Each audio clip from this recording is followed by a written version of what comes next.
Step into the home of Tamara and Deborah Lee. Lee is many things for Tamara. She is a great-grandmother and a relative caregiver.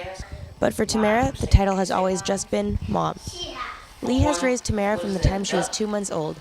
She, like many other relative caregivers, had to quit work when she received the phone call that would change her life. They came and told me that if you don't get this baby's going into foster care.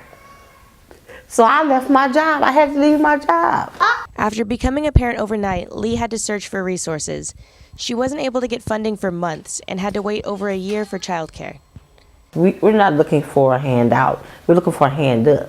Deborah Lee is just one of 2,500 documented relative caregivers in South Los Angeles. She and other caregivers gathered at the California Science Center to participate in the first stop on a national listening tour put on by the Congressional Caucus on Foster Youth. At the meeting, relative caregivers voiced their needs for assistance in finding and obtaining resources for their kids. We need guidance. I should say guidance. It's so important. All of this gets so overwhelming. Advocates for South LA relative caregivers say they need a central location to obtain the resources available to them. There's not a centralized location in South LA that has comprehensive services and programs for these relative caregivers. As the national listening tour continues around the country, Lee and other South LA advocates continue to fight for foster children and the relatives who love them. Rebecca Valencia, J303, Los Angeles.